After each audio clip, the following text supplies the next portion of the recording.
রবিবার মানেই সবার কাছে ছুটির দিন হলেও আমার কাছে একেবারেই ছুটির দিন নয়। হ্যালো এভরিওয়ান, আমি সঙ্গীতা। তোমরা সকলে কেমন আছো? তো ব্লগটা শুরু করছি রবিবার সকাল 7টা, মানে পড়াতে যাওয়ার সময় থেকে। আগের 2-3 দিন বেশ বৃষ্টি হয়েছে, যার জন্য বেশ ঠান্ডা ছিল, তাই দেখো চাদর জড়িয়ে যাচ্ছি আমি পড়াতে। আর আগের দিন সামান্য বৃষ্টিতে দেখো রাস্তার কি অবস্থা, একেবারে জল জমে হাঁটাচলা করতেই অসুবিধা হয়ে যাচ্ছে।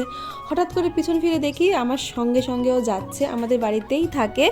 তো আমার পুরো স্টুডেন্টের বাড়ি অবধিও গেছে আমার সঙ্গে সঙ্গে। আর ওদের বাড়িতে না বেশ ছোট্ট একটা গাছে অনেকগুলো মালবেরি ধরেছিল, তাই আর কি কয়েকটা ছিললাম রাইয়ের জন্য। কিন্তু আফসোস আমার রাই এটা খেতে পছন্দ করেনি ফার্স্ট টাইম, যার জন্য। তো বাড়ি এসে কাজ টাজ মিটিয়ে রেডি সেডি হয়ে বেরিয়ে পড়লাম। হ্যাঁ, আজ রবিবার, তাও আমাকে বেরোতে হচ্ছে কারণ আমার ক্লাস থাকে। সপ্তাহের অন্যান্য দিনগুলো তাও ছুটি পাওয়া যায়, কিন্তু শনিবার রবিবার ক্লাসে যেতেই হয়, যার কারণে 11:25 নতুন স্পেশাল ট্রেনে বেরিয়ে যাচ্ছি। আর এই জায়গাটা এত সুন্দর না, চারিদিকে শুধু মাঠ আর মাঠ, সবুজ। তো দেখতে দেখতে পৌঁছে গেলাম আমার গন্তব্যস্থলে মাঝদিয়াতে। তো সেখানে গিয়ে 2 ঘন্টা 15 মিনিটের ক্লাস মিটিয়ে 3:40 ট্রেন ধরে বাড়ি ফিরলাম। এরপরেও ভ্লগ করতে পারতাম, কিন্তু আমি জানি না কেন করিনি।